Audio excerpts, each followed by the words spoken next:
Hi, and welcome once again to another episode of the Cult of Cinema. And today, rather than a regular collection video, I wanted to do kind of an almost a list video. I didn't want to do a top 10 or top 13 or anything like that because I wanted to leave it open up for changes and twists and turns and all that type of stuff. First off, one thing that I want to say right now, and I want to say this sincerely, is I want to thank you to everyone that supports the channel. I want to say a special thank you to my patrons out there because when I started this up specifically, when I started my Patreon, you guys kept my channel going. So thank you so much. And thank you to everybody out there. Hey Jay, hey, welcome man. We are going to talk about some cool stuff. We're going to go into what I hope is cool stuff. I hope you think it's cool. I'm going to go into some stuff that you may or may not have missed. I've tried to stay away from some of the bigger companies and did some of the smaller ones or kind of semi-smaller ones, kind of to focus on some of them, but not in all cases. I want to do some stuff that I think kind of like are little places like blank spots that you don't even know that you're missing out of your collection that you just might be. Some that I used to mention early on. Hey Chris, welcome man. Well, I have a throat, so I have to go upstairs in around 5 minutes to grab something. But that's medication because I'm epileptic, so you don't want any, hey Joseph, you don't want me not grabbing my medication. Hey Frank. Tonight we're going to be talking about movies that may not always get the bigger publicity or push when they come out or releases that I think need a second look. Some of these probably did and you may have in your collection. Other ones might be new to you or new to somebody else. So, trailer for the new Psycho Gorman. Ooh, I will check that out. That has me written all over it. Now, before I start this, though, it is 7:51. I have to take my pills. I'm going to go run up, get my medication, be right back. We're going to do this here because I got a list. I got a bunch of movies right here we're going to talk about. Think about the topic. Think about some movies that came out that you may have passed up on or may be from a company that you may not know about. So we'll have fun with this. Hey, Ricky, I'll be right back.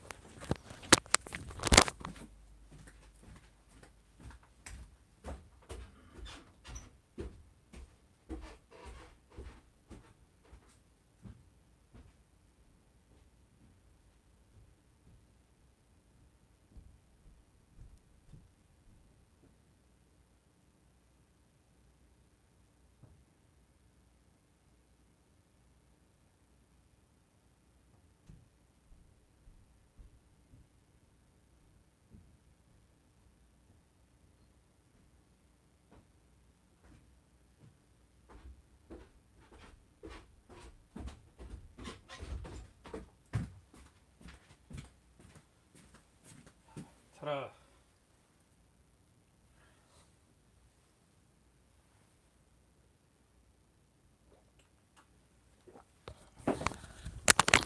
All right.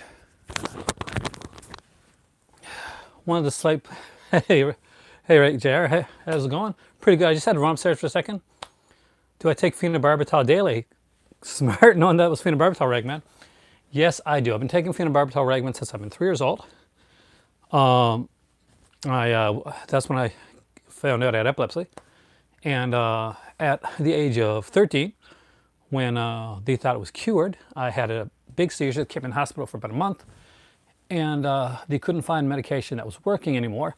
So phenobarbital on its own was no longer working for me. I ended up having to take Depakote, also known as valproic acid. That was kind of my the mixture cocktail that worked for me after putting me through every type of medication you can think about, and ta-da, there it is. But the way I see it, you can have a lot worse things than epilepsy, so I'll take it. For me, it just means take medication for the rest of my life. Try not to stress out too much and kind of relax myself and chill myself. Helps to be Canadian that way, even in these trying times. But we're not here to talk about any trying times. We're here to talk about movies and good stuff and all that ginormously fantastic stuff. So let's talk about some movie releases that may or may not have passed you by. We'll find out. You guys can let me know. He gets lazy. Obviously, Ragman, that's the opposite of what happens to me. Actually, some of my friends always wondered if my super hyper energetic personality comes from the medication that I take, so I'm not quite sure. But yeah. All right, the first one is one that they made a sequel to recently, or they were making a sequel. And this one is one that you get. And I got, like, on my channel early on, I used to showcase this one a lot. And a lot of people ended up picking it up when I first started my channel. Hey, Alan, thanks a lot. The thumbs up do help this channel a lot.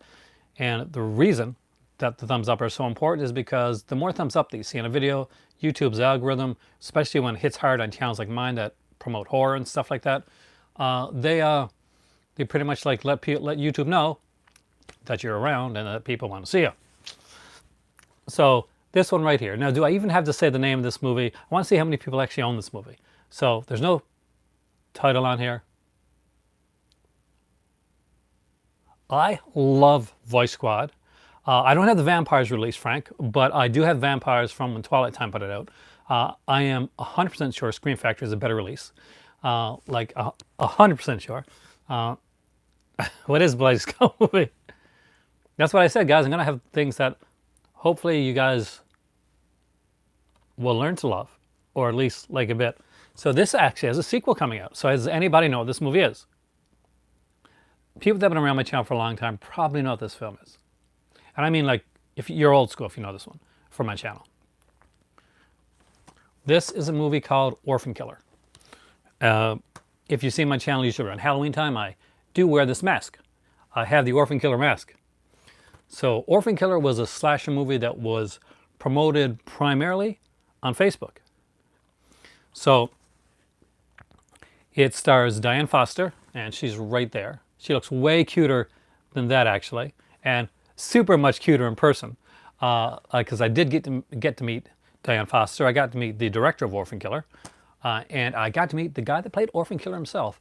But as far as Scream Queens go, I'm not going to lie, Diane Foster is definitely, I don't know how much she's done aside from Orphan Killer. I know she's doing Orphan Killer too. Oh yeah, this is definitely one of the more, was released not overly long ago, 9 years ago, 2011. But she's probably one of the most attractive Scream Queens I've ever met in real life. And I met a few of them. But she definitely is. Now, another cool thing, if you like metal, for instance, if you're like a heavy metal fan, or you like indie metal, death metal, rock, that type of stuff, you like the harder metal, then there's going to be a plus to that too, because with the Orphan Killer film, it comes with a soundtrack, and he used like a lot of he used a strong heavy metal soundtrack, much in the way that Dario Argento would do. But he didn't have Goblin, so he got some more local bands that they're kind of working their way up with stuff like that. From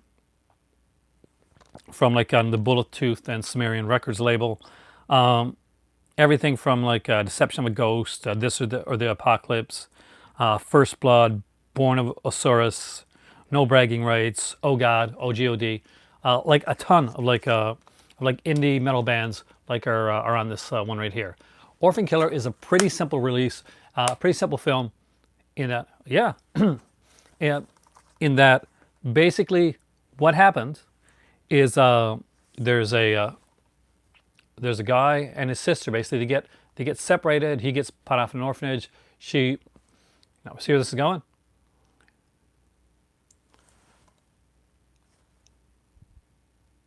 Oh, you got the free. I missed out on that free hoodie. I would have got it just to get the free hoodie. And they do have a pretty cool. I don't know how does let me know how their streaming service is, because it's one I've been curious about. I do like the films on there. I just want to know how their streaming service works. So basically, he becomes this sadistic killer known as the Orphan Killer. And this movie, if you like your gore, for instance, yeah, this is a movie with your gore. If you like your nudity, this does that as well. This is basically, it's a 2000s film that kind of heavily goes back to that old school slasher mentality. That's basically heavy metal and gore and boobs and cool mask, a very cool mask. You guys have seen me wear this mask, right? Does anybody remember the mask? Because I've worn it on my channel. It's actually been like a big now. There was another release that came in after that. It was a Steelbook. I'm not sure if that's around anymore, but they put a really killer, kick-ass Orphan Killer Steelbook out there. I need to upgrade mine because although I have the Blu-ray and the soundtrack, hold on, so I'll go get it. I'm not joking. I'm going to get it. They did put out one with a kind of like a 2 or 3 hour long like making of, kind of like a Rob Zombie-esque making of. And I would say Matt Farnsworth, in a good way, kind of resembles what Rob Zombie could be doing if he just let himself go crazy. And I mean, without Yes Man.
Okay, so the mask I'm about to put on, it's been since like more mass reproduced by a company, but these here were made by the director himself when he was trying to promote the film.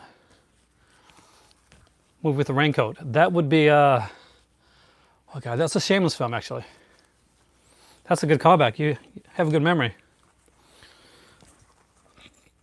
All right. See if I can.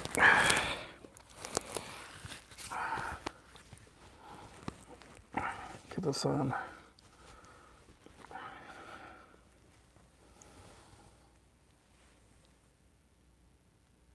Boo.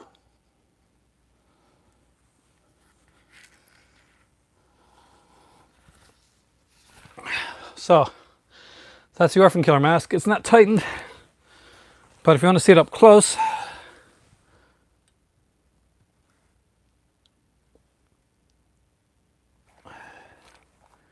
it's extremely well done.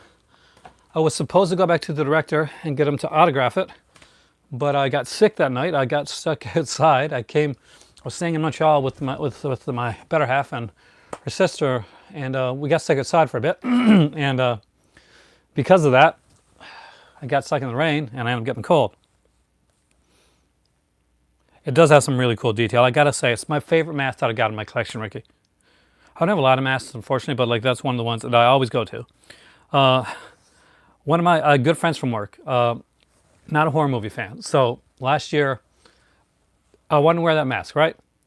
But I didn't want to like, well, yes, I didn't want to freak her out. I didn't want to like just go with the mask on. So what I did is I wore like the Scream outfit, you know, with the robe and the Scream mask, which is cool enough, right? But it does have a Slipknot type look to it. But the neat thing about it was that, so she thought that was kind of creepy, and so the people around. So I took off the Scream mask, and underneath it, tied tightly to my face was the Orphan Killer mask. So yeah. Was that mean? Was I mean to do that? Why aren't the comments turned on here? Hold on a second, guys. I'm trying to get the comments on my screen to show up here.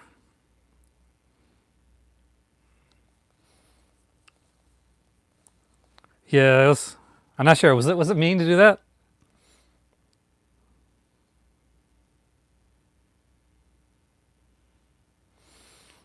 Well, I'm getting his stuff about Raid Shadow Legends. So this is not going to be a night that I'm going to see the comments come up here, I don't think.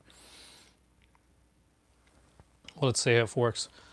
So, see a chance for a scare, I got to take it. Okay, why is it not showing? Okay, let me just see what it says here. There we go. Now I can see your comments. Hey, Dave, sorry about that, I didn't see it. But that's what I did. And actually, then I went into like the my break room area, and I did this kind of like, when you set your camera to snap, like just snap picture after picture. So I did it taking off the mask and like around 4 or 5 different pictures, and sent it to some of my friends because I do those things.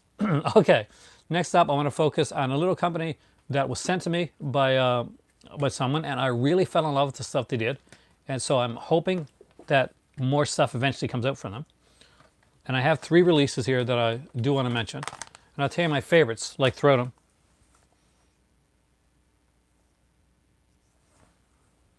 Easy to use. I got to look into that. I'm always looking for new things to kind of like, when I'm looking for movies to buy, I find that like some streaming services are really good for that. I'm like, okay, I want to buy, and yeah, because I can't just do streaming. I got to have my movies in my collection.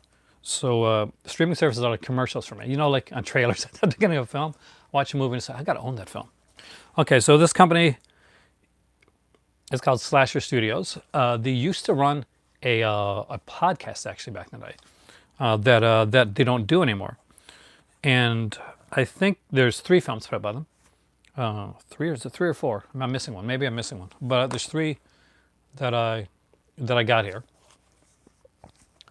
And so here we go. First off is the classic. I've got one of these on VHS too, which is actually super, super cool because they put it at VHS at one end. And one of the viewers sent me like copies on like Blu-ray and DVD and VHS and like soundtrack and everything. So this is Slasher Studios. This is Dismembering Christmas. This is the first one I watched actually. This is a fun film. It's like a Christmas horror film that low budget one that unfortunately you may not have seen, but if you haven't, it's definitely worth a watch. If you're a slasher fan and you like Christmas horror and stuff like that, then yeah, definitely have it in your collection because there's a lot of worse Christmas horror movies than this one. This one's actually pretty cool. Cast overall is pretty good. The killer was, I kind of guessed who the killer was. Do I have any Eureka titles? You mentioned that earlier, didn't you? And I messed up. I do have Eureka titles, and I promise you, I'll do a Eureka video in the near future, Weldon, especially for you. Marquis de Sade, Femme de Sade. Blue Underground once put out, I think it's out of print now, a set called 50 Shades of de Sade, which is really cool. But definitely check out some of the Slasher Studio stuff. Dismembering Christmas is a really good one. I guess the one that they were kind of most known for is this one here called Don't Go to the Reunion. And again, they are exactly what they say. They're people that really love slasher films, and so they're making these old school, kind of these 80s style slasher films on micro budgeted. Yeah, Hellraiser in the house, Ragman. It's one of those Hellraiser weeks. Definitely worth checking out. If you have not checked these out, all these are definitely worth checking out. This one here has a lot of features on it. There's like tribute 80s slashers on here. There's interviews. There's an audio feature looking back at the making of. There's an audio commentary. But I think the one with the biggest amount of stuff, actually I went through the one with the biggest amount of stuff. I actually passed it by. Because one of these has like, what is it? Like short films and stuff on it that they did. Like it's 3 or 4 short films. But I think the one that I enjoyed, I'm not sure, between Don't Go to the Reunion and this next one are the 2 that I enjoyed the most from Slasher Studios. And this one's Irrational Fear. And I actually do love the cover of this one. Just the back with the fearful features. I wasn't feeling well, and these have recently come to me, like one of my viewers sent these here to me. And if you're here, thank you so much. I'm not good with names, but I utterly loved every one of these. They actually even had the podcast Making Rational Fear on this one here, because Slasher Studios was a podcast, and it was one of the early podcasts that I listened to. They're not around anymore. Now it's a podcast. I think they went into like doing their films, and I think they keep doing like different films. So always good to see that stuff. Do I own any Sub Rosa Studios releases? I don't think I do actually. I'd have to really think. Back in the day, I used to. I had a few, but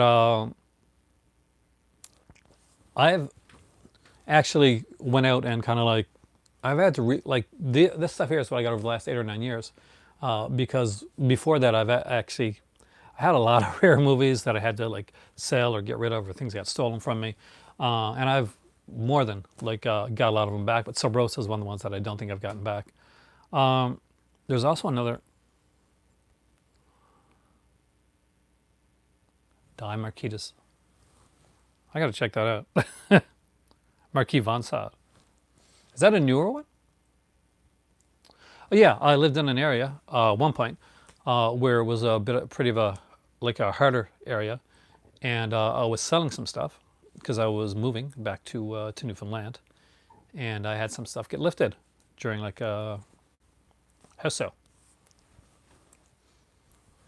So there's that. But I think I did okay in the end. I'm not going to complain. I do apologize if I missed your comments, because like the way they're coming up here right now is not the way they usually come up for me, and I don't know what the hell's going on.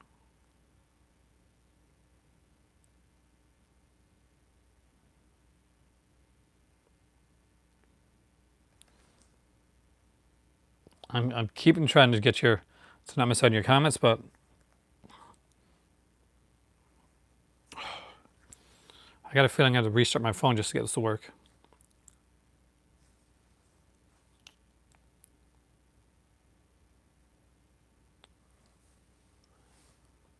(1976). Then I have seen this one. Trust me, if it's got the word just sat on it, I have seen it. Okay.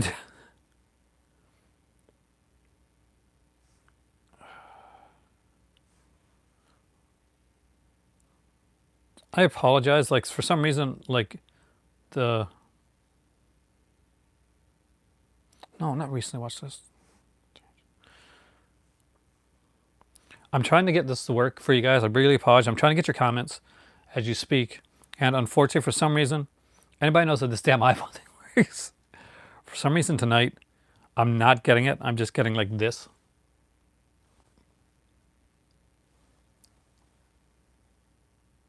And this is so... No. This is kind of pissed me off. Oh, I love Lena Romay. So yes, I would like it. So I'm going to close this up. Apparently, it's no good for me to look on my phone tonight to see stuff. Love to see a Blue Underground collection. I actually did one recently. I'll do one actually very soon. Speaking of other film that I wanted to mention, this actually is a set. And it was put out by one that I don't have enough of, actually. There's a company called Cult Pix, and I don't have very many of their releases. This may be one of the only releases I got from Cult Pix. But when you see the director, you know exactly why this is in my collection. Does anybody have any Cult Pix releases, any other stuff? No, I think they put a Necromantic 1 and 2 here. Hey, Greg, in North America.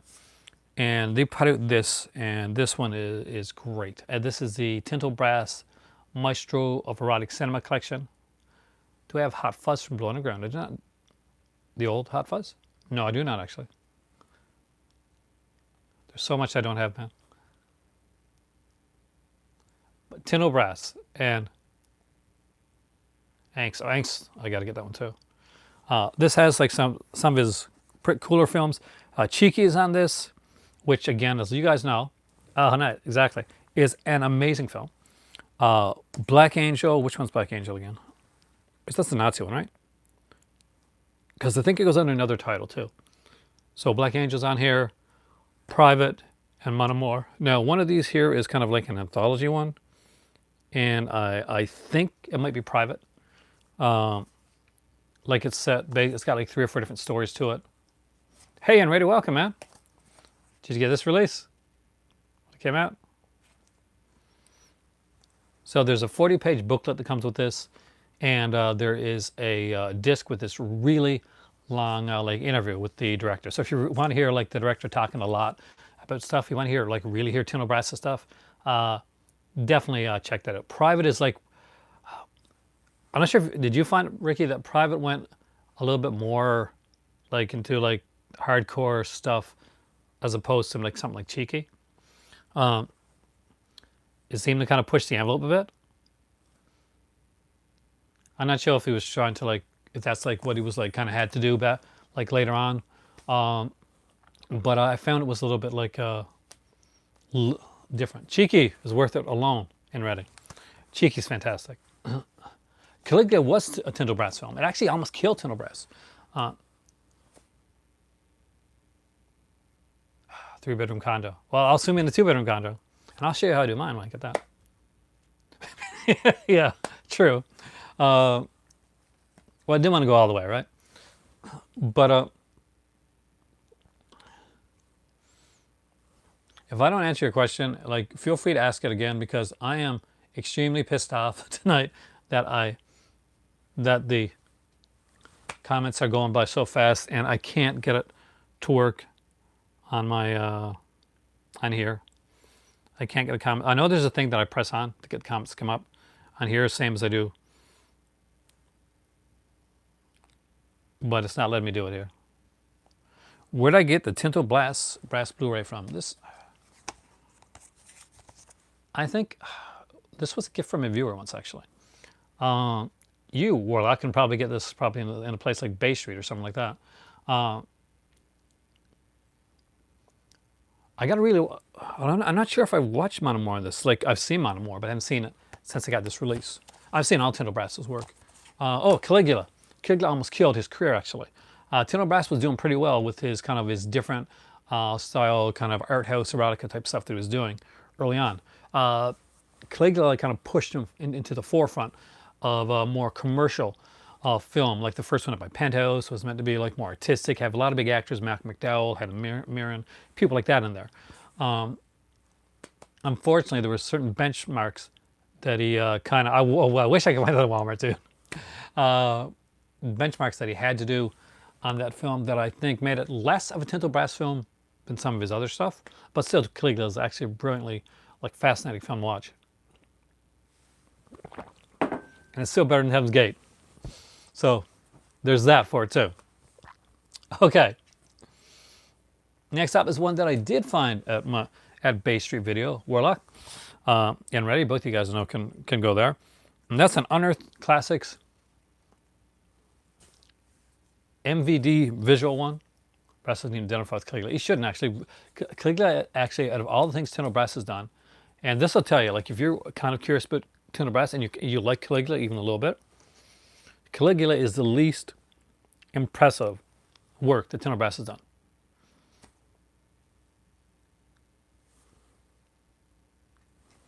For a while, Jared, what I would do for Spacewise is I doubled my shelving over.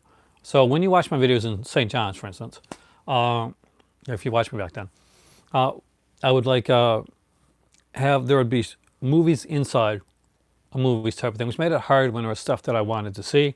But I tried to keep the stuff that I knew I was going to be watching on a regular basis out in the forefront. But there's ways around it. Where we're going to be in a condo, and it's like it's two-story, two-bedroom condo.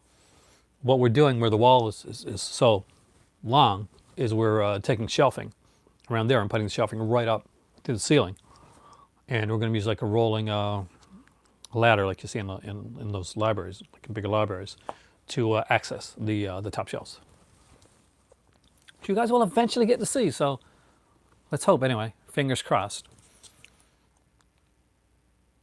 Now, did they put a sequel to this one? I can't remember, but I really enjoyed The Unnameable. Again, it's an extremely low budget film where, honestly, the biggest part of this budget may have been put into the artwork. The costume's okay, but it's definitely a lower budget film. It's a lot of fun. I really enjoyed this one. There's a lot of cool features on here as well. A lot of video interviews on here, stuff you wouldn't expect. Well, hopefully it won't be too hard. We're going to be getting, this is the original cover for it. We're going to have the people not on Blu-ray yet. Which one? The second one? It's a shame because the first one's so much fun. I don't even remember the second one. I know I've seen it like years ago, back in VHS days, but for the life of me. Hey, Ben. Hey, Deb from Australia. I want to visit Australia one day. That's one place that is on my checklist of places to go.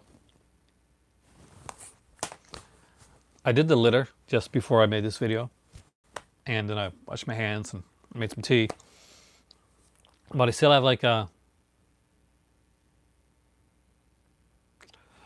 basically because of my eyesight, because I'm able to see stuff. Though when on the lower shelving, some stuff is kind of pushed in farther. On the higher shelving, I keep it out, and even on some of the lower shelving over there, I keep it pushed out as much as I can because I have cats, and I don't want the cats to get kind of like, if I get them pushed in, I don't want the cats to come in inside. They want to sleep by my movies. So cats is the reason. Main reason is cats. So yeah, my throat, where the litter's a little, yeah. What are my thoughts on the Wishmaster series? Definitely worth it, Chris. The first two especially. I got the Vestron Classics collection. And one of the very first movie that I ever bought on DVD, Chris, was Wishmaster 1 and 2. From God, who put them out? Artisan actually, Entertainment. And they have like these Easter eggs on it, like. But Andrew Divoff was in the first two, and they're really fun. Too many shelves, too many Blu-rays and DVDs. Yeah, and the thing is, I like collecting. Like, I recently thought, okay, I want to be collecting more games as well, and so I need to get myself. I want to get a PSP. It was really neat for me as a writer back in the day. Was I wrote a film when it didn't turn out to be very good because they didn't follow my script. That's why. And didn't cast good people. But still, I wrote a film. Check that off my bucket list. I wrote a few, but one got filmed. And the guy went around to conventions with them. So actually sent me a picture of Andrew Divoff holding the film that I wrote. And that was a big moment for me because this was like before I got to meet any people or get going to conventions and stuff like that. But so to see Andrew Divoff like holding the movie that I wrote, I was super excited. Then they finally sent me the film and I got to watch it myself, and I was super horrified. So I owe Andrew Divoff big time. I hope he never actually watched the film. What's the name of the movie I wrote that's out there? Hell Cemetery. Don't look for a Greg, it's horrible. I'm not even joking, it's really, really bad. Actually, I do have a 4K collection away. Right there, my black cases. Around 2 years ago, I think it is now, I started my my 4K stuff. There's a Ghoulies 1 to 4. That'd be really nice. I would love to have a Ghoulies 1 to 4. Did I see War of the Worlds? I love War of the Worlds. Have I met Kane Hodder? Yes. It's kind of a funny story. I met Kane. He was a very nice guy, very polite, very serious. And me and my better half got a picture taken with kind of the trifecta, with Kane Hodder, with Robert Englund, and with Bruce Campbell. So I was over on the side with Robert Englund, and he was wearing his Freddy glove, of course. He was like up to my throat like this. Collecting is definitely an addiction. And my better half was getting choked from behind by Kane Hodder. Now, if anybody's ever been to a convention, or I got a picture with Kane Hodder where he does his famous choke, that's what I'm getting to, Carlito.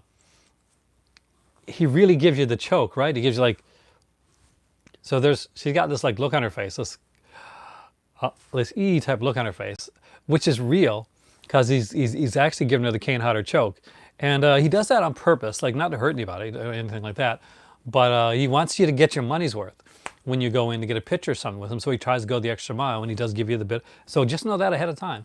He does give you a bit of the Jason choke.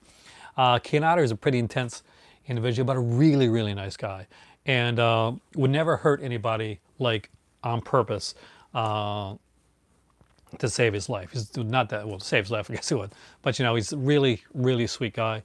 And my better half got choked by Kane Hodder. Ragman, if you ever get a chance to meet him, do it. Same with Robert Englund. He's a great guy. The guy can talk, man. We were there, and there was these people that I think were right ahead of us, and you could see how much he hated them because he came with a bunch of like Freddy like DVDs and Blu-rays and like like hands and masks and stuff like that to get them all signed. They had not seen any Nightmare on Elm Street film in their entire life. They were getting them signed only to put on eBay, and it was really obvious. And it became super obvious when my better half was like speaking to the female of the couple, um, because you're in the line passing time, and she literally said, "Yeah, we've never seen these movies before, but we hear this makes good money on eBay." And I was utterly disgusted. I know people make money, but still, they had like a bag full of stuff. Kane can be, but Kane can be a bit intimidating, and I think he plays that up too. Like Kane knows he can be intimidating. My prop glove is somewhere in the room. I got the one from, oh God, I think it's probably from the new film, but this is still my favorite piece of a work that I got from anyone.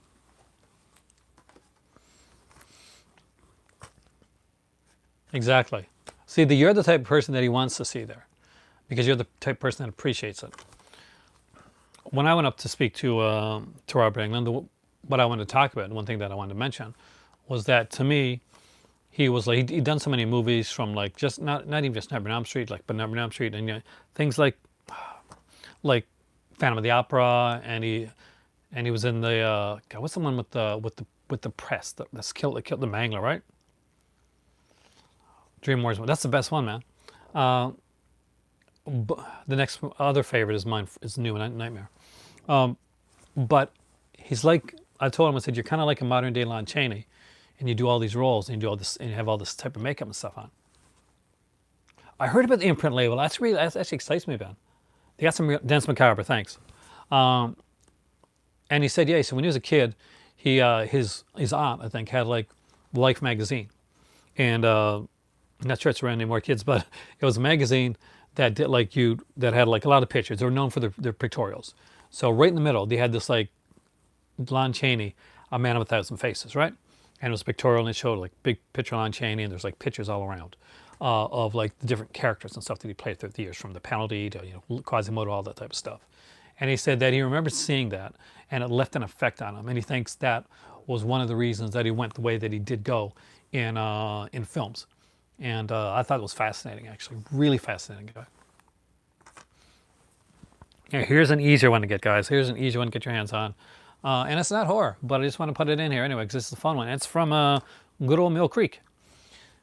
But this is the Sun, Sand, and Sweat 4-movie collection. It's fun. Don't look at me like that. I know what you're thinking. Don't worry, there's kind of a horror connection here. So we got Private Resort, who's got Johnny Depp in it. And Johnny Depp, of course, Nightmare on Elm Street. Just mentioned Nightmare on Elm Street. We have Perfect down here with John Travolta. Let me know, Warlock, if Imprint shows up there. I'm actually kind of curious. And Jamie Lee Curtis looking her absolute best, like sexy comedies. We have Hard Bodies, which is probably one of the most underrated sexy comedies of all time. And Spring Break, which has Perry Lang. But also, Spring Break also is directed by Sean Cunningham. So there you go. Sean Cunningham, the guy that brought you Friday the 13th, also brings you Spring Break, which I have on both Blu-ray and DVD, because I like Sean Cunningham stuff. And Perfect is perfect. Think about the Herd Depp drama.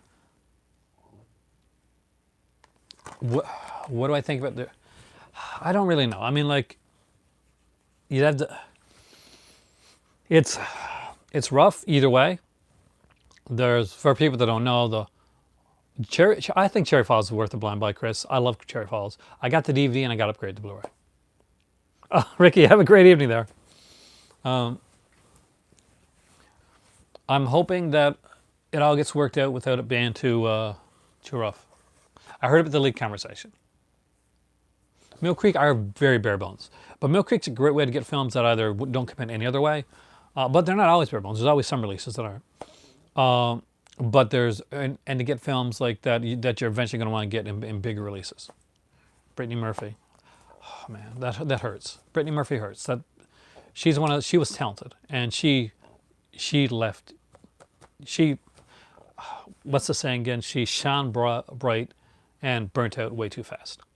That's the best way to say with Brittany Murphy and like a lot of those actors that like the girl from like Heather from like can't remember the last name now from Portuguese now. 101. I should have got that 101 Films release, Death Bomb, because that's such a cool film. It's there was like an uncut version of it, but I think that's been lost, and it's a shame. Heather Rourke, thank you, William, because Cherry Falls is such a fun film. And basically, if you've never heard of Cherry Falls, guys, basically it's a slasher film that has a twist on the usual. Remember, the virgin always lives, and because that's kind of one of the slasher movie tropes. So in Cherry Falls, there is a slasher killer going around that is targeting virgins. So knowing that virgins are being targeted, the teens in the film decide to get together to go to somebody's house. They're going to have like a big orgy, so that they won't be victims of the killer. Obviously it's very tongue in cheek, and it's not like overly graphic or anything like that. It's like very tame. But yeah, it's a fun little film.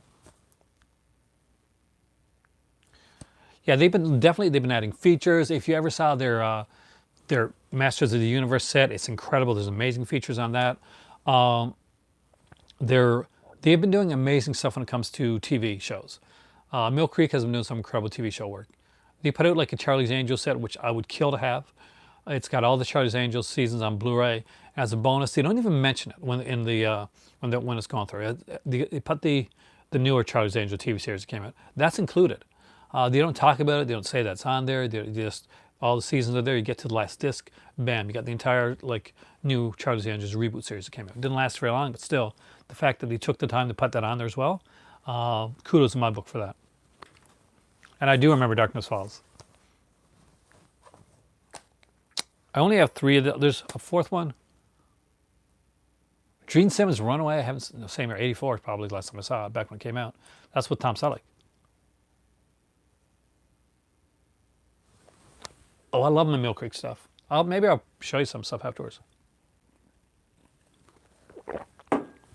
101 releases are good overall. Their Black Label releases are kind of their higher brand, because they usually run from like the Black Label releases, the Red Label releases, and the regular Mill Creek kind of exploitation type releases. Black Label's their highest one with their most features, and they're the best laid out packaging. I'll do another 101 when I get a Black Label from 101 Films. I'll do an update on my 101 Films collection.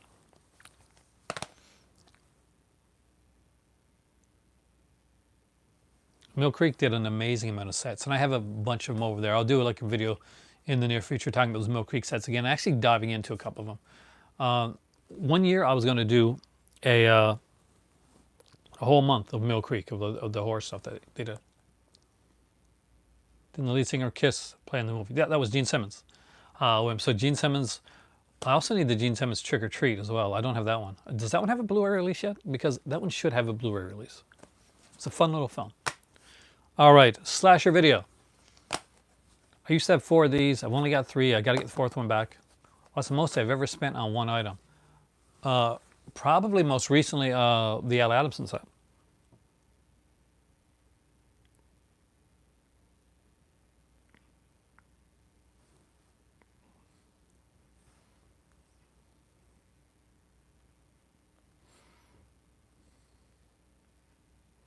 That's it.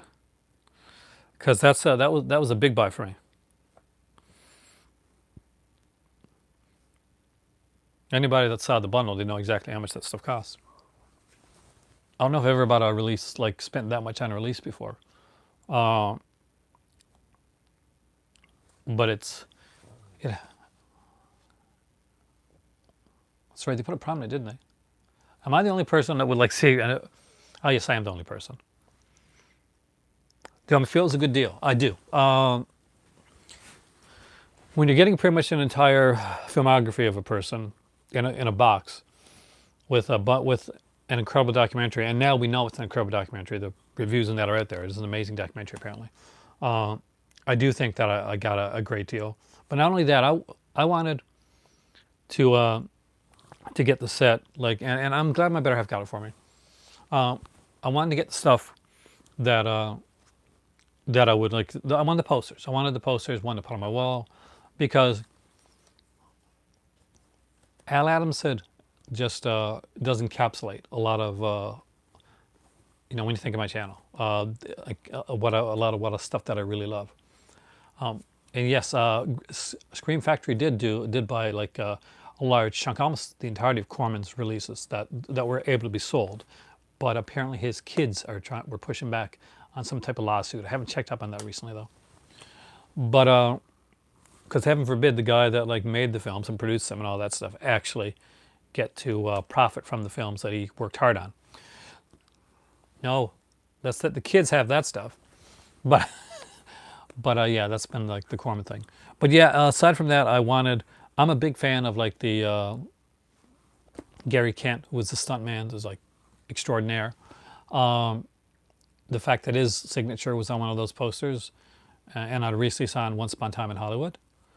Yeah, I remembered Gary Kent. I remember the Brad Pitt connection from his Once Upon a Time in Hollywood character. This is the guy that it's based on. Yeah, that was a huge deal to me, and have Sam Sherman's autograph too on a smaller thing, but I have Sam Sherman's autograph too was huge for me. So yeah, it was definitely worth it for me. The T-shirt's a little lame, but it does have a throwback to kind of like those old '70s T-shirts that you'd see back in the day, like just something you see on like a Dynamite magazine. And if you're my age, you know what Dynamite magazine is. But the T-shirt's the lamest part, but still, it's part of the package. I consider that a freebie, and there's a vinyl record as well, just like a single, but still nice to have a nice vinyl record there. So yes, if you haven't picked it up, I definitely recommend it. Do I have the movie? I actually I don't have it yet. I want to get the 4K of it. There's 4K, right? I saw it when I was going on plane to Morocco. I watched it twice in a row. I really liked the movie, and I would strongly recommend it. I think it's one of Tarantino's best films. And it made me happy. So, you have the 4K. Oh, perfect. Then I definitely do have to get that.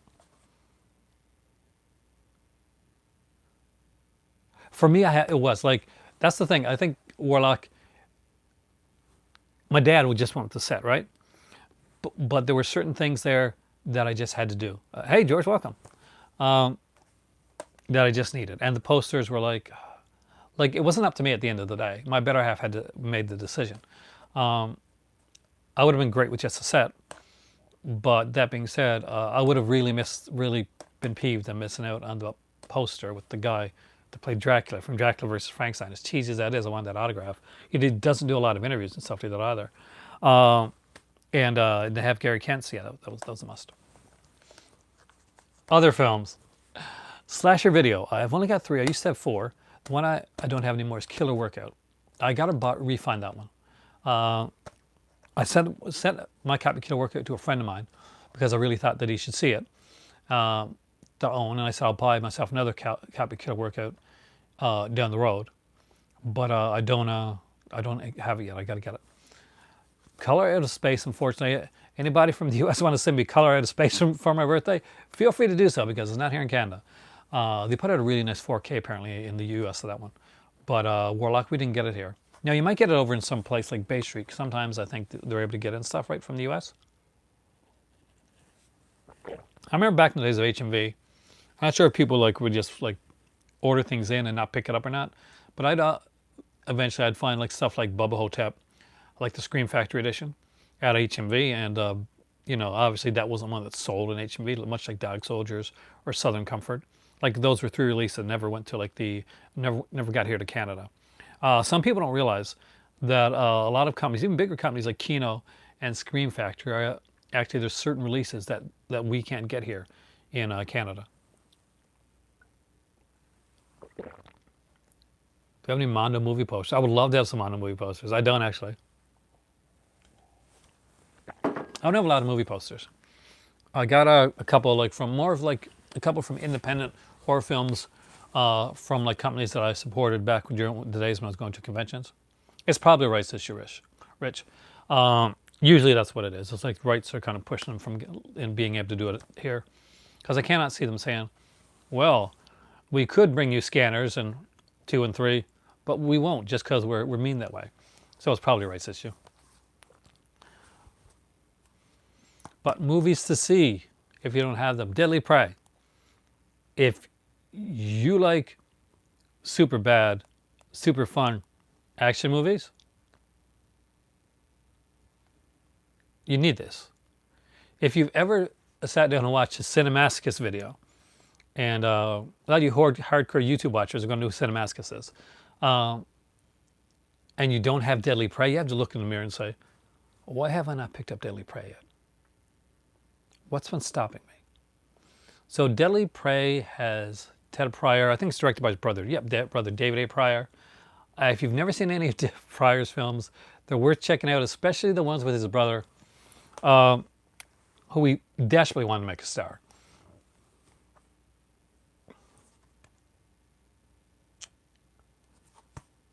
Richard Stanley.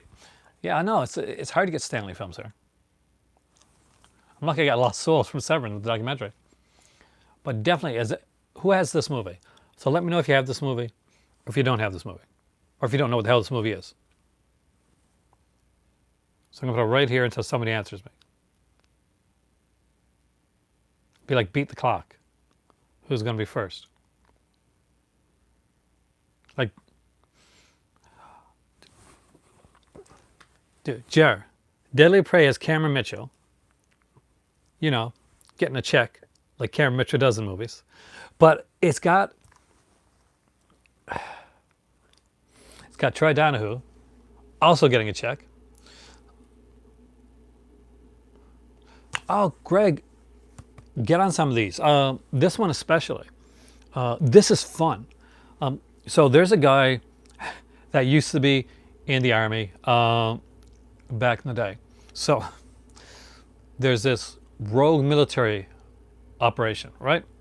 And what they do is they're trying to make their team, or like that's cheesy, they're trying to make their team like a really kind of like really big commando type. So they take people and they hunt them down.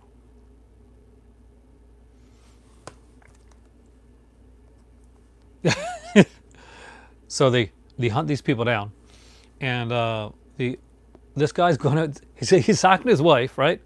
And he goes out to get his mail, or just like in the suburbs, just in the middle of the suburbs, by the way, just like me or you on outside, and going to your mailbox and getting your mail, right? And a van comes along and just like knocks them out, and they put them in the middle of suburbia, with people with houses and everything all around. This covert people decide to grab this guy as he's getting his mail and put him in, and he's going to be the next guy they're going to hunt. But when they get him there, the guy that's like leading them up tells them, "This is the toughest guy that I ever had, like under me, like in command when I was in the war. You know, you kind of messed up picking up this guy." How much did they mess up?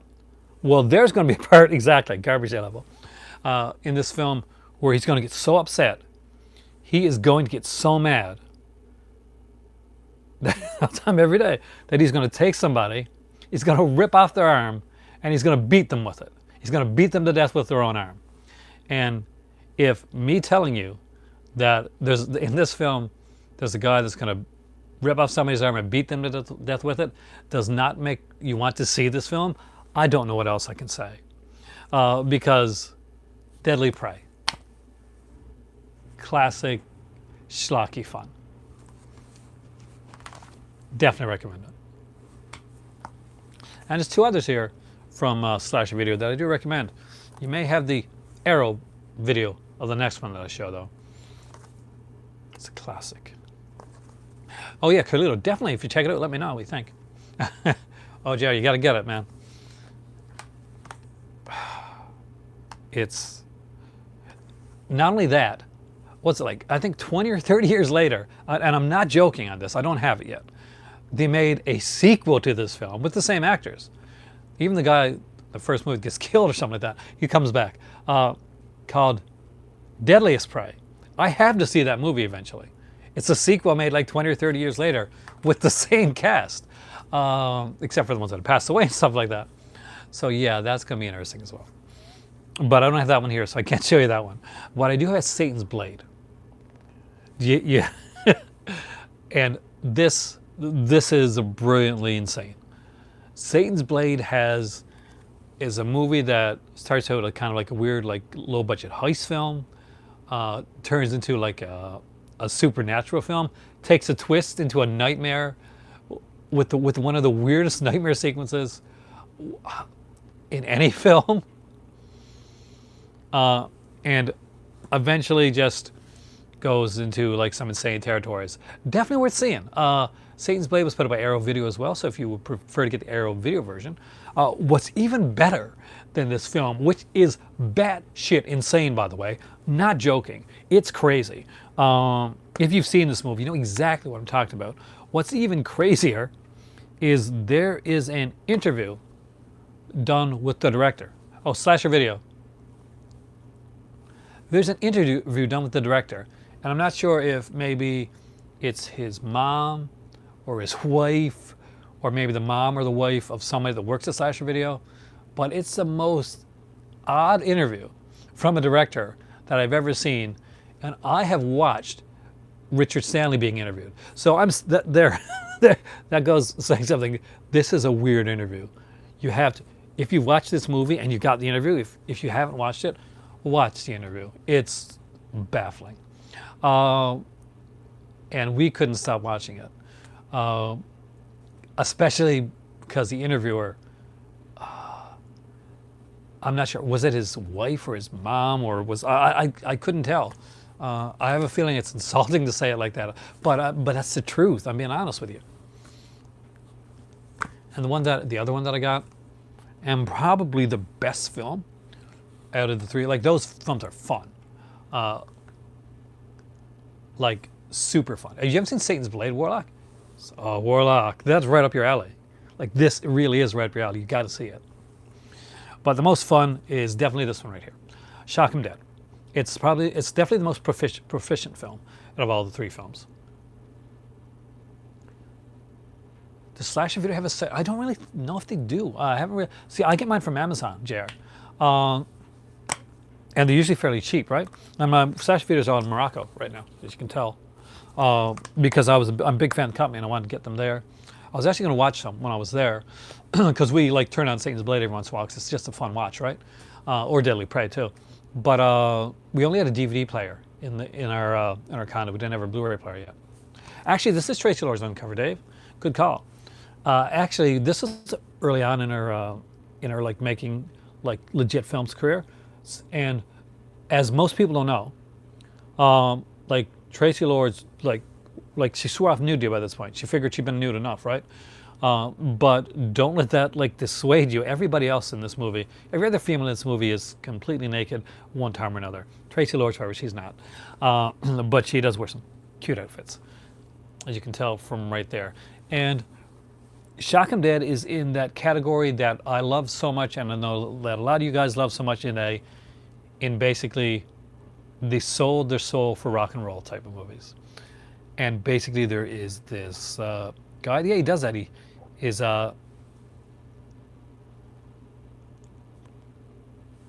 super cool. Her latest movie, I haven't seen her latest one. Do you know what's called? I do like Tracy Lords, by the way. She is actually, now say what you will, a bit like the career before, and I'm definitely not going to be throwing stones for someone that did adult cinema, but she's actually really good. Like movies like Cry Baby, and her part on was it The Pretender? Not The Pretender. It was Profiler. She was Jill, right? Is it Profiler? Because there's Jack, right?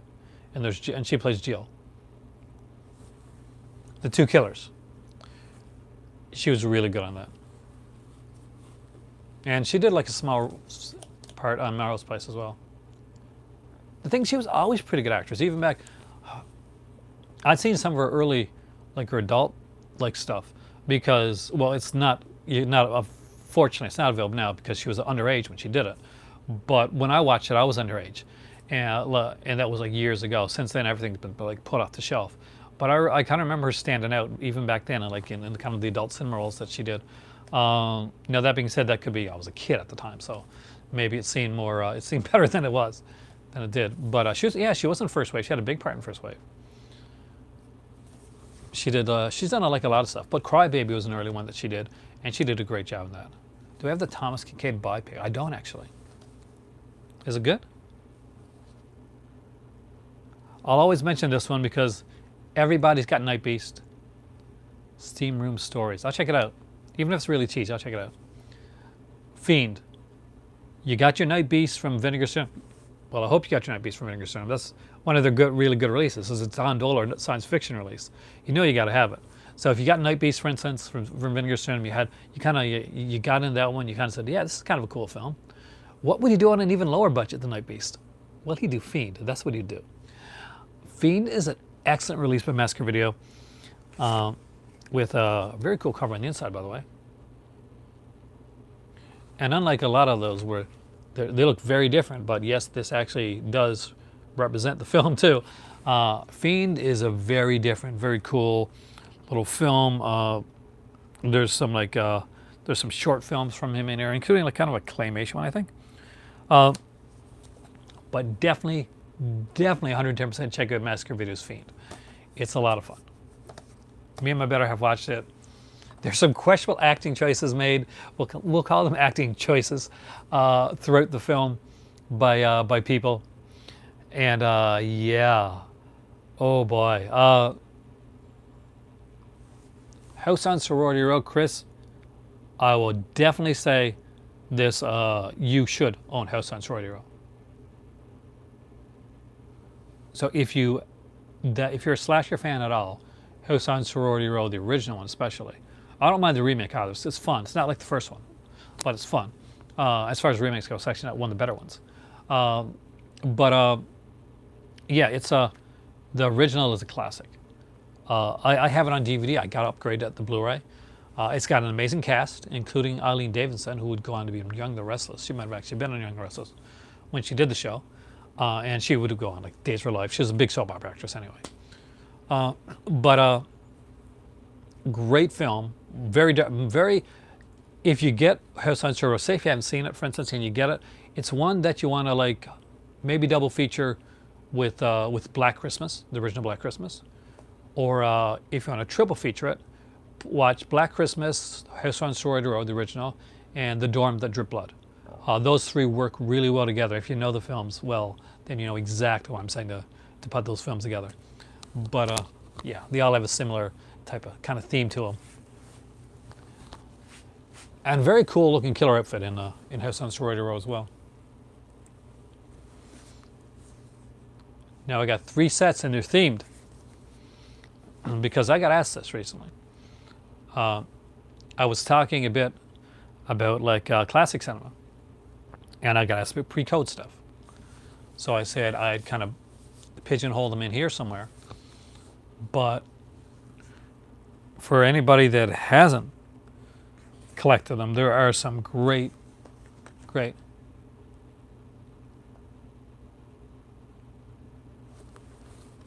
Why did I miss that? Damn it. I wish I was getting my messages here. Something about the woman? What is a Dorm That Dripped Blood? The Dorm That Dripped Blood is a, oh, thank you, is a cool little one that has,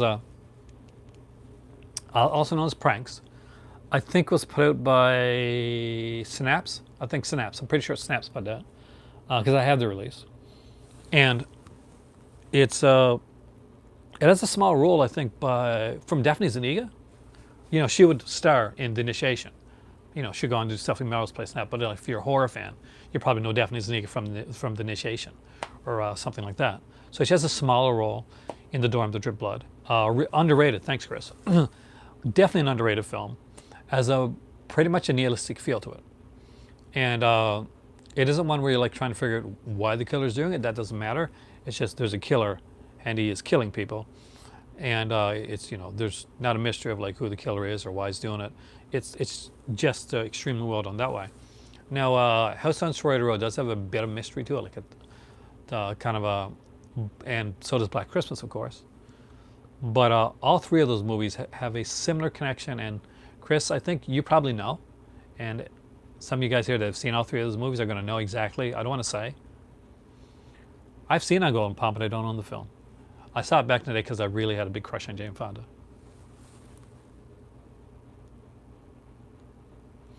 American in the Room, thinking of grabbing the woman from Arrow, should order from Canada. To come with a bonus movie not really available in the U.S. release. Is Offspring not available in the U.S. release, Warlock? Damn, I'm definitely getting it from here then. Or the UK. Does UK have it too? But I'm lucky enough that I can go region free. If you can't go region free, definitely get the Canadian one. Because there's a second film called The Offspring. I'm guessing that's like not available in must be some like rights issues. I was talking about region free. Not region free. Pre-code. UK and Canada only. It's about time we got something, Warlock. We're always like missing out on stuff. Like back in the DVD days, we always had a lot of stuff that other countries didn't have, right? Like I remember like my friends from the US in the day, like they wanted me to get them copies of Texas Chainsaw Massacre: Next Generation, and get them copies of like of Ginger Snaps because ours had features on it. Get them copies of like the pilot movie for Smallville. I was like, and at the time it wasn't like selling. I was just actually getting copies and like trading with my friends and stuff like that. We even got like the best copy of The Editor here. Like I know it's put up by Scream Factory, but the one we got in Canada, way better cover, and a lot of features.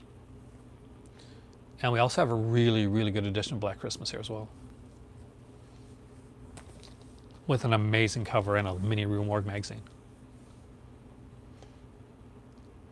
We have the Black Christmas. Which one? Oh, the 2006 one? Yes, yes we do. It's my least favorite of all the three Black Christmas films. It's still fun, but it's my least favorite. All right, Pre-Code. Who likes Pre-Code stuff? Somebody here asked me about Pre-Code.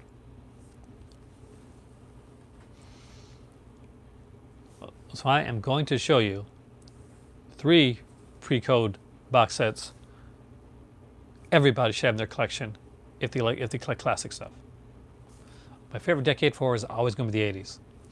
I grew up in the 80s. I'm a big slasher fan. There's a whole like ton of 80s like stuff that I just love, and there's stuff that's still not out. 80s is also the best for action films as well. But Pre-Code. These are the three of the essential Pre-Code releases. I don't have Savage Weekend, but I need to get it. We have the Three Stooges biopic. I haven't even seen Three Stooges biopic. I'm worried about seeing that actually.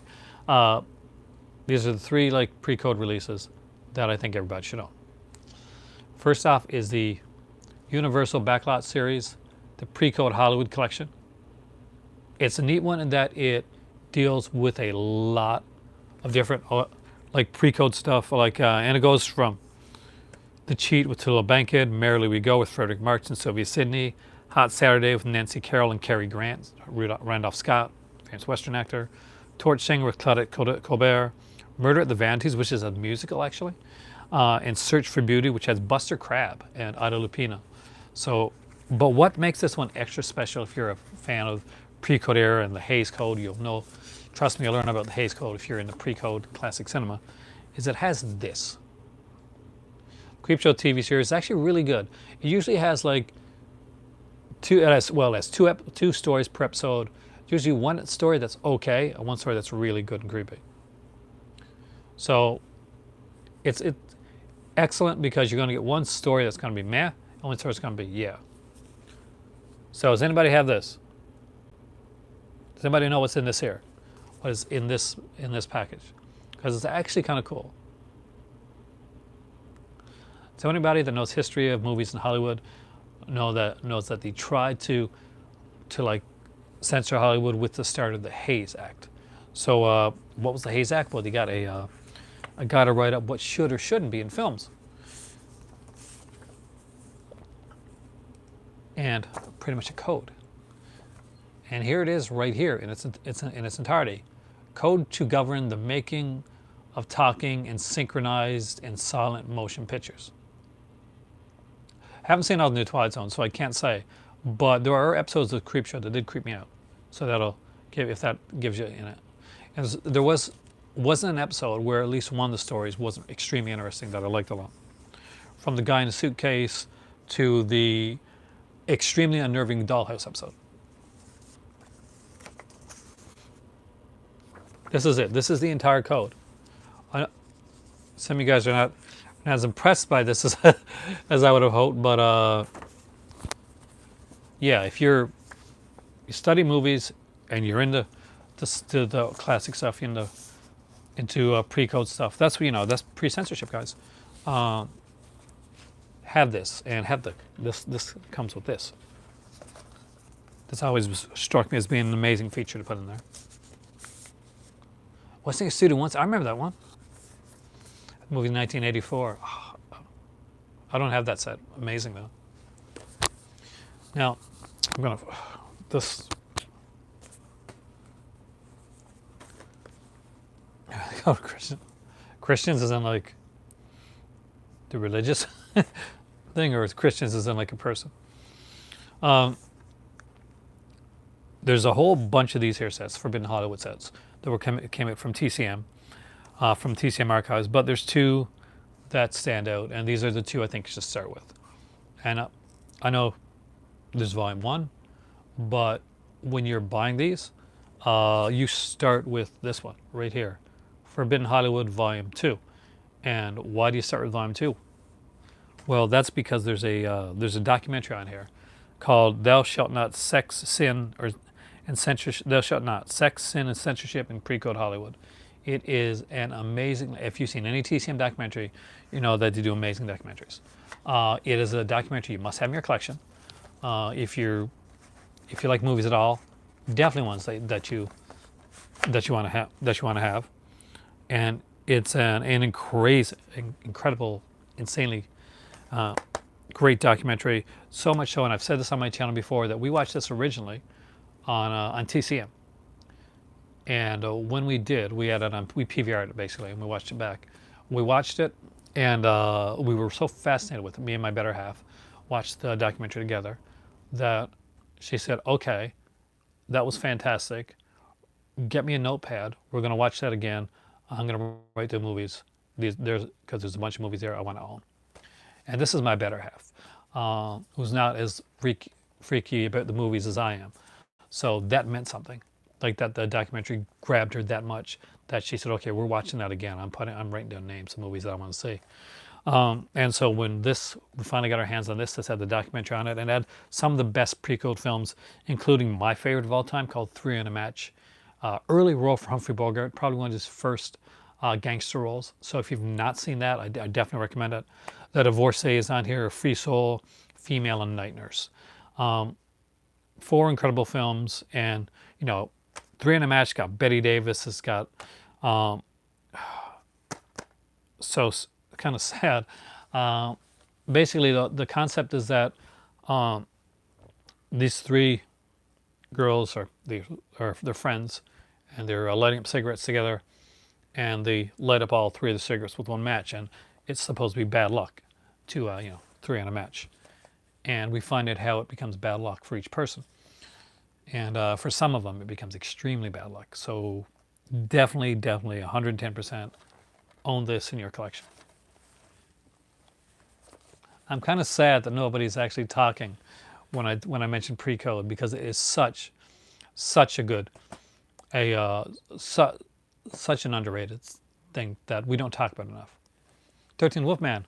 I know you got the Forbidden Hollywood, right? Volume 2. It's the one to get. And along with that, if you can get it at the same time or right after, pick up Volume 3. And this one's kind of special in a way, because it's got Other Men's Women, The Purchase Price, Frisco Jenny, Midnight Mary, Heroes for Sale, and Wild Boys on the Road. The Hays Code. I got the booklet. I got the Hays Code here in this set. Definitely stuff to see more of, like Warlock. Definitely stuff to check into. It's like this, you're going to see some more like, and I know you like some of the more brutal stuff, like you like some of the horror and stuff like that. But this is like a time where they could push things farther in pre-code Hollywood. You know, they could show nudity. They could have like bad guys that were reprehensible and not get like get their comeuppance have to happen to them. And they could be more brutal. And it's interesting to say the stuff that they do during the time. I've seen the uncut version. I have seen the uncut version of King Kong. Like these are some good movies. You kind of get addicted to this stuff. This one here, all these here, I think were done by William Wellman, and William Wellman was a big director back in the day. There's actually 2 feature-length documentaries on William Wellman here, otherwise known as Wild Bill. So yeah, that's all you need to know. William Wellman, otherwise known as Wild Bill. So almost PG-13 graded. Back in the 80s, actually. Wasn't Indiana Jones and the Temple of Doom the first PG-13 film? Or am I getting that wrong? If I'm getting it wrong, you can let me know. Definitely start then with volume 2. Like I'm in all seriousness, like definitely start with volume 2, and because that'll have the documentary. Watch the documentary, like 100% watch the documentary. There's been a few spoilers from movies and documentary, but watch the documentary. If anything's going to hook you, it's that documentary, like 100%, like not even joking. It's that good of a documentary. So if that documentary doesn't hook you, then it's not for you. Temple of Doom, perfect.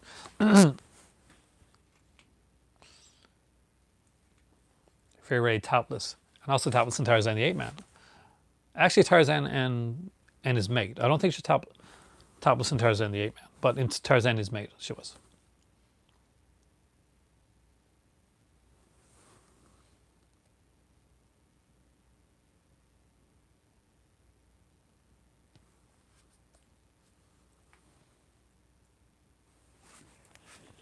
Because this is a famous slick swimming scene.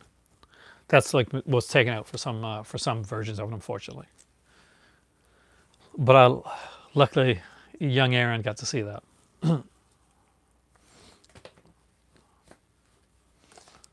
But because I was making a shorter video tonight, I wanted to limit my lists also so I could do future videos of films that may have passed you by. And for those people that kind of came in late, I'll go over them quickly, the ones that I put in my films that may pass you by that I think everybody should have. And first off, I highlighted highlighted the company Slasher Studios, who put out Dismembering Christmas, Don't Go to the Reunion, and Irrational Fears.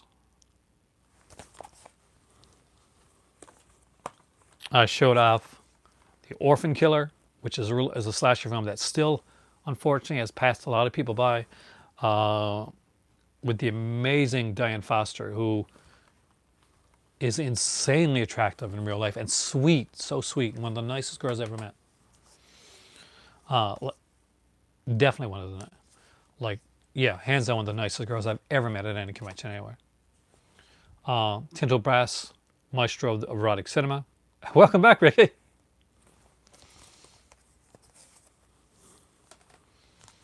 The Unnameable, Fiend by Don Dohler. I highlighted some slasher video stuff. I just want to get through this part first. I'll be wrapping up pretty soon though. Shock 'Em Dead, Satan's Blade, and Deadly Prey. The classic Mill Creek Sun, Sand, and Sweat collection, which gives you Private Resort, Hard Bodies. Hard Bodies, by the way, is super underrated. It's actually a really good film. Spring Break and Perfect. I was one of those kids that went to Jaws, actually, guys. And triple threat of the pre-code Hollywood collection by Universal that actually gives you the Hays Code inside. And Forbidden Hollywood Volumes 2 and 3. You're going to want to get more after you watch Volume 2, especially. Get Volume 2 first. Hard Bodies, they actually put out 2 of them, Ricky, but the first one is the best one, has more of an actual storyline to it. Not exactly the most PC film or whatever you want to call it today. But basically, there's these older guys. Oh, Forbidden Hollywood Pre-Code, Ricky. I'm going to do a video on Pre-Code one of these days because it's something that I'm actually fascinated with. And although I didn't get a lot of like response when I was talking Pre-Code here, hopefully I can change your mind on it. Well, a few of your guys' minds on it because they put out some amazing stuff.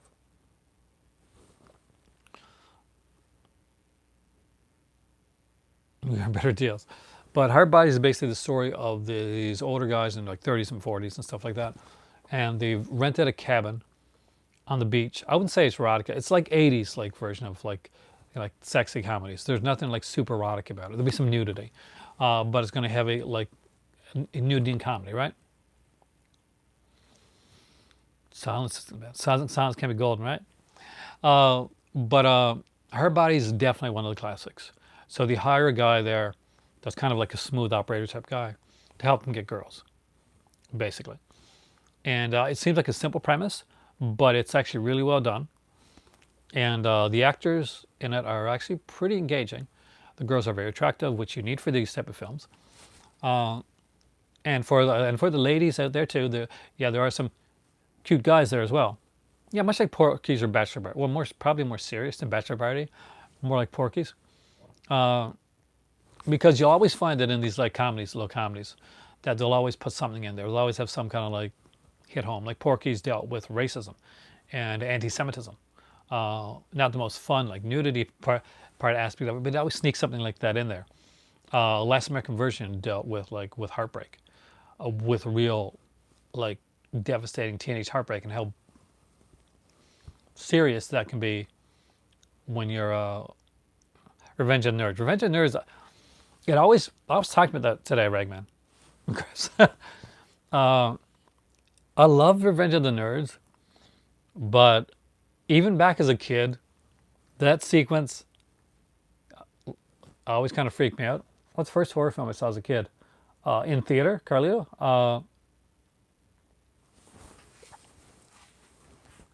When I was really young, I won't say who it is, but a family member, well, not family member, like a sort of family member, wanted to go see a movie in drive-in and took me with them to go see Texas Chainsaw Massacre, the original.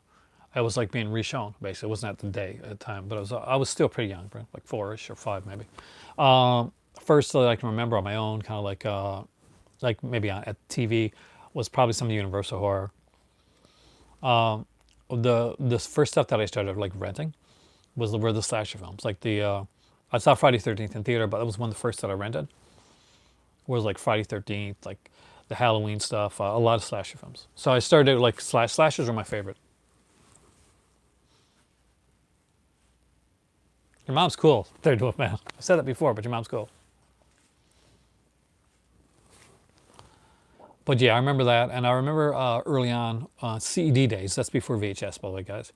There was a format before VHS, and I remember seeing The Evictors, which is actually it's on Blu-ray from Scream Factory now. Originally, like they put it out as a bonus feature on the Town to Dread Sundown, but then they gave it its own release.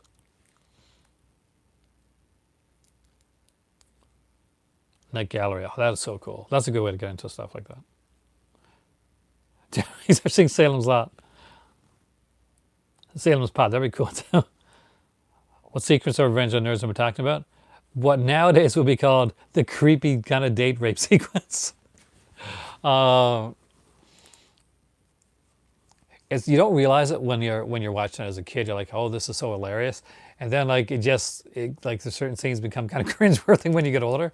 You're like, man, it was a different. You got to look at people now that are grown up and they're watching this with you, and they look at you with horrified eyes, and you just got to look at them and say, it was a different time. it was a different time. Soul Man was made back then. It was a different era. That's all I can say. Because you know when you think about it, a pretty unforgivable scene right now, but back then in the day, it was just another one of those scenes. Yeah, C. Thomas Howell, good actor now, known for horror, like kind of creepy type roles now, especially like Criminal Minds, right? The Fly with David Hedison. Oh, nice. I'm a huge David Hedison fan. Uh, that's the, correct me if I'm wrong, but he's the only guy to play like Felix Leiter twice. Because he played him early on, and he played him in, which one was it? License to Kill. He played him in License to Kill too. Am I mixing up someone else? Am I mixing up someone else? Am I getting it right? The Hitcher needs a Blu-ray release. Needs a good Blu-ray release. Arrow Video keeps teasing us, like, oh, The Hitcher, with like books and stuff. With The Hitcher, the book. But I want The Hitcher, the movie. And you know what? Put Hitcher 2 on there as a bonus feature. I don't want to have to go buy Hitcher 2. Like on its own. Jake Busey. I'm sorry. It's a fun little film. It's not The Hitcher though. Yo, Kobe fan. Welcome, man. The Hitcher is one of those releases. I think everybody here. I don't think there's anybody here that's going to say, "Yeah, I don't want The Hitcher on Blu-ray." Yeah, we all want The Hitcher on Blu-ray. Kind of like we all want Alone in the Dark on Blu-ray, and we all want like was it Faded Black on Blu-ray? Like those are three like big releases that I think every horror fan is like, yes, can we please get those? Thank you very much. Much of the way, I'm still waiting for, like, Dolly Dearest is coming out now on Blu-ray finally, and it's a fun little shock little film. But oh yeah, HBO does own Hitcher. That's the rights issue that's causing it up. Causing, like, we haven't got it yet. Faded Black, yeah, you got the same one I got. I'm guessing, like the Anchor Bay one. Dennis Christopher's really great in that. House on Haunted Hill on standalone Blu-ray release. I guess the closest, Chris, you can get to a House on Haunted Hill release is that Vincent Price box set that came out from Scream Factory. They did House on Haunted Hill, I'm pretty sure. Oh, I'm so jealous, Kobe. Send them my way. I'll keep them for you. No, let us know what you got. Oh, Faded Black's amazing. Dennis Christopher will, of course, go on to be in Profiler, right? Because he's Jack. Spoiler alert. He's Jack in this big serial killer and Profiler. And if people don't know what Profiler is, it was a series that came out years before Mentalist did, and had a very kind of similar aspect to it. True Lies doesn't have a Blu-ray release? That's such a big film, you would think it would have one. I'm actually really surprised that doesn't have a release. Like, man. Put that Jamie Lee Curtis scene on loop. I'm good with I'm good with that. Film Faded Black at VHS at a dollar store. That is so cool. It is such a good film. I really got to rewatch that one again soon. It's one of those films that it sticks with you. And Dennis Christopher is one of those actors that he's just a really good character actor. He's different in pretty much everything that he's in. I think the first thing I saw him was Breaking Away. It was like a biking film, kind of like a coming of age type of film. But yeah, he always stood out. And when they made It, for instance, he's in the movie It, the original like TV miniseries of It. Probably one of the best parts of it for me. I have some questions here. Let's see what they are. What are some good Killer Tree movies? I actually don't know. There's one from when my dad was younger, actually, but I can't remember the name. But some 4K releases that'll let me down for picture quality. I'm not a videophile, but I'm trying to think of any 4K releases that really let me down. The original release of Ghostbusters was the greatest. So, but I got it. I'm still glad I got it in my collection though. Trying to think of ones that kind of let me down. Like, I got a couple there that are supposed to be not the greatest, like Terminator 2 and stuff like that, but I haven't watched them yet, so I can't tell you. There are tree movies in those pendulum picture sets. Oh, right, I got 2 of those over there. Are we getting Peter Jackson's early horror movies released on Blue this year? It's been rumored, Warlock, that Peter Jackson's working on his early horror films. I'm not sure what company's putting out, if he's putting them himself. And I'm not quite sure if they're going to be coming out this year or not. Now, I got the Terminator 2 4K. I heard bad things about it, but I bought it for $5. So, for that price, I had the Blu-ray with it too, so I didn't really care. Animal Factory, Day of Anger, The Bloodthirsty Trilogy, Microwave Massacre, Dark Water, and Horror Express. Oh, nice. I would love to have Horror Express. Horror Express is a favorite of mine.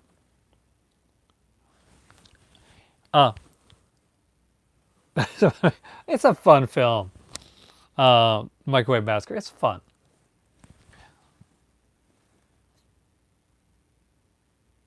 Oh yeah, I agree. Jason X does need a Blu-ray release, and a good one. Let's give it like a Scream Factory Blu-ray release for Jason X.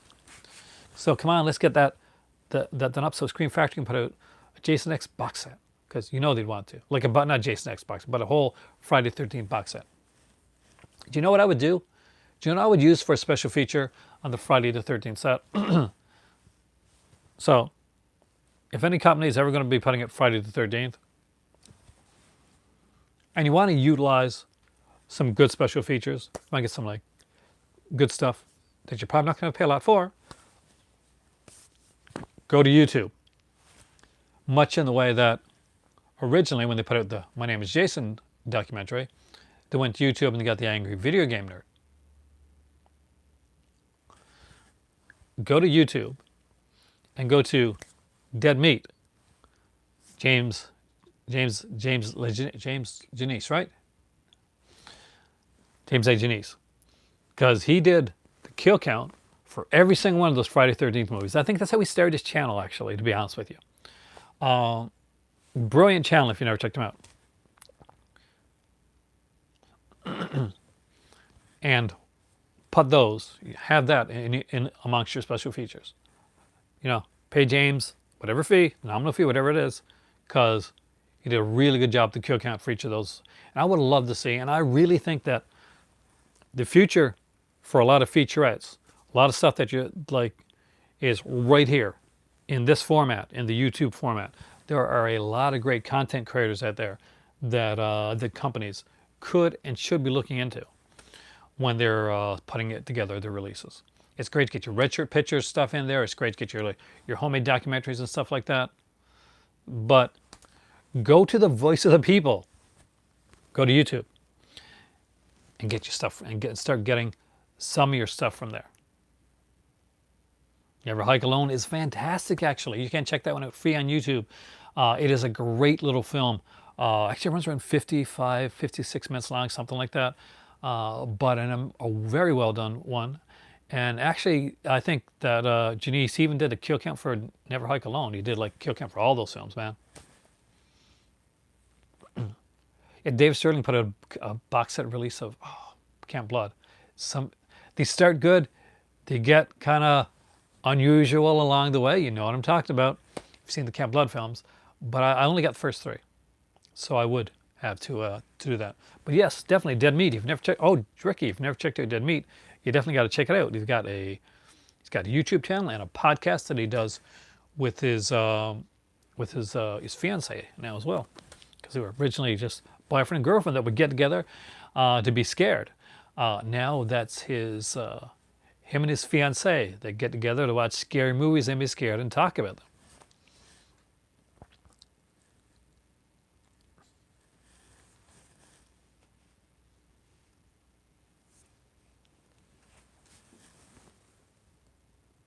Oh, the Friday 13th fan film. Oh, Never Hike Alone. Dude, definitely. It's really good.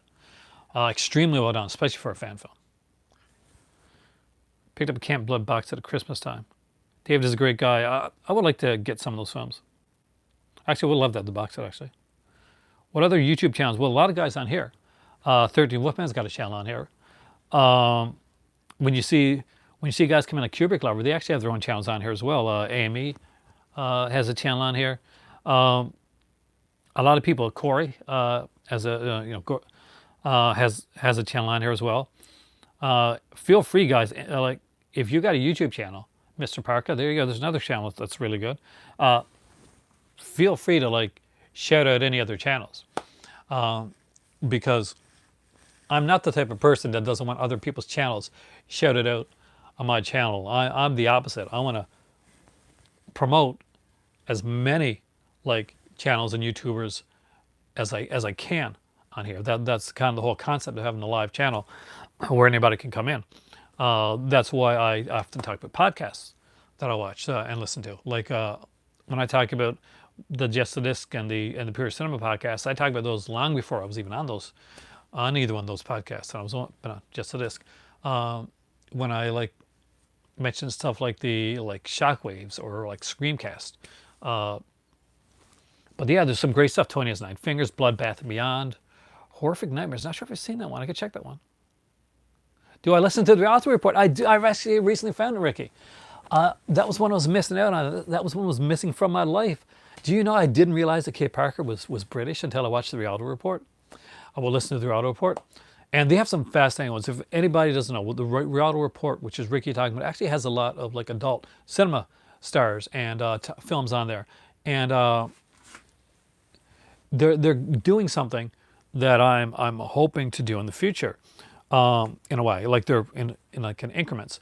I talked about the fact that I do want to I like one of the things in my list of things that I wouldn't mind doing is actually doing a documentary down the road with talking about the early years of the adult rock cinema, and Reality Report's a good start on stuff like that. Ten Room Bizarro, he is. I mean, like definitely not for the kids. Like, don't watch Ten Room Bizarro when kids or anything are around, because he does get into more graphic details. But he's very good with his reviews, and he takes them very seriously. Hey, Amy, actually, I just mentioned you. I just showed you channel-wise, by the way. Hey, Sinister, welcome, man. I'm glad you came in.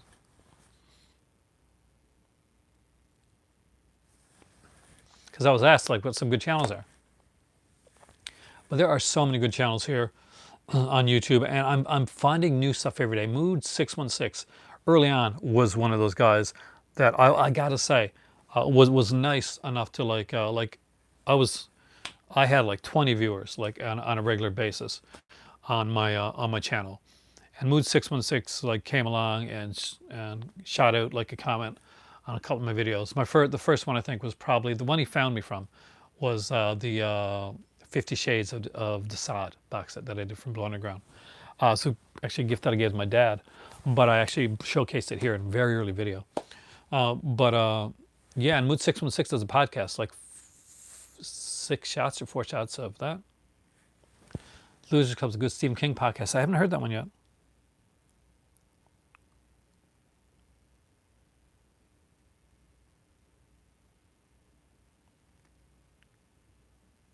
There's almost never.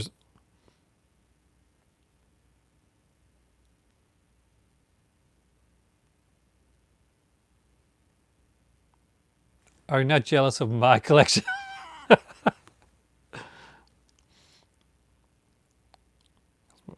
Like there's some people that I will shout out. There's people on YouTube I'm never going to shout out for various reasons. But no, there's a lot of people that do some fantastic stuff.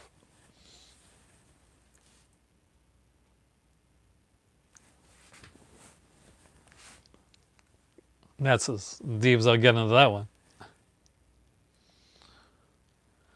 But oh boy.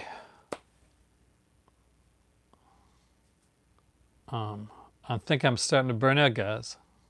Oh, Dasuki, again, I'm going to get the name, but read that. He does some, and he's got this really kind of like soothing voice too. Kind of the opposite of me. Who seems to be hyped up on 11 all the time. But he does Criterion stuff like a lot. He like does a lot of Criterion stuff, and he gets really in depth. And he does like I've never got caught on one of his live streams, unfortunately. He does live streams as well.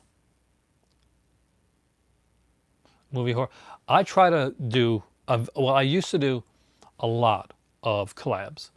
I found that I got bit like from doing some of them, so that's why I haven't done any recently.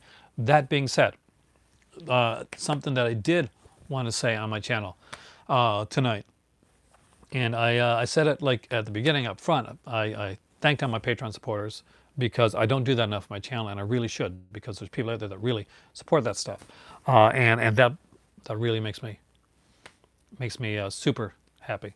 Oh, Chris is going before me. Oh, see you later, there, Chris. Hope you have a great evening. Eventually, what I want to segue this into is I want to keep doing this, but I try to keep my channel evolving and pushing forward. About a year and a half ago, I'm not sure what the time length is, but now at this point, I took this channel from being just from doing like videos and just the regular type stuff to talking about the going live and making this as interactive as possible. With this year being the last year October being the big thing of doing the 31 live days of horror, and that's still one of the hardest things I've ever had to do on YouTube. Eventually, I want to do a podcast, and so if you ever wonder what I'm doing with Patreon stuff right now, I'm saving up because I want to get the right microphones, stuff like that. I want to eventually do a podcast, and I want to have different people on it. I want to do like have different YouTubers and stuff on here. Thank you, Sinister. You too. You're awesome too.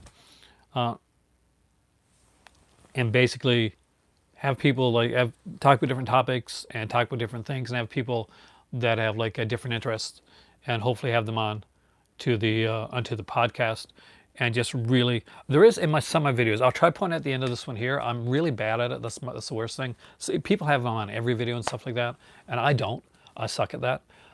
I really do. It's my fault that my Patreon is so limited. It's totally my fault. With the move time with shift, it'll become harder. Actually, my move time, hopefully, it's going to make it a bit easier. So, and I do want to get some, and hopefully I'll reach out to some of you guys eventually, because I do want to have some of you guys on to talk about different topics you guys are passionate about, and do it like that. Hopefully make it a little different that way, and that I'll have my live videos and they'll stay the same as they are. Of course, the time range is going to change because I'll be in a different like time zone. Movie chatter with Stephanie. Oh, I don't know if I've heard that one. Not yet, Ragman. I work, so 24-hour live is not something that I was even possibility for me to do at this point. I work like a 9 to 5 job every day, but once I get to Morocco, yeah. But at this point right now, my next step, like the next evolution to Call to Cinema, is a Call to Cinema podcast where I'm going to have different people on. Sometimes it's going to be like family. Sometimes it's going to be my better half. Yep, I'm going to get her on the podcast. Sometimes it's going to be some of you guys right out there. So 13th Wolfman, Amy, guys, you guys, I would definitely be trying to get you guys on at some point. As well to actually do that. That is in the that's in the future, but hopefully not too far in the future. So right now I'm just getting some equipment stuff. Hey, Donato, welcome, dude, and thank you so much. You're now an official member of the Call to Cinema. Thank you for joining the call. Call to Cinema is one of those. I was trying to figure out a name for my channel, and I just didn't want to go with Live Movie Club. Sinister Cinema, that'd be awesome. But I just, I was listening to music and in the background, and I was like writing in that as well, and Call to Personality came on. Oh, my head hurts every time I think about packing. Call to Personality came on, and that's where I said, oh, Call to Cinema. And then I looked online, I said, somebody must use this already. And yes, eventually I will be doing a little bit of merch stuff.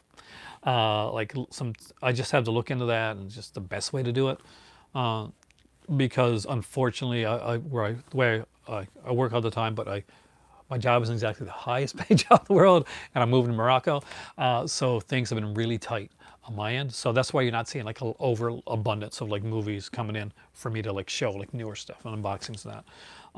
Every once in a while, you see some stuff. Usually from now, it's going to be like, if I get stuff for my birthday, that's when you're going to see stuff come for unboxings in the near future. I looked up trademarking. It's expensive, but I did want to do that. That's what I worry about. I worry about like that's going to happen, and I'm going to be out in the cold. But yeah, if there's a cheap way to do it, I'll think about it. Some lobby cards. What would you put on lobby? I got to really think about it. Like, I want it to be like inventive enough.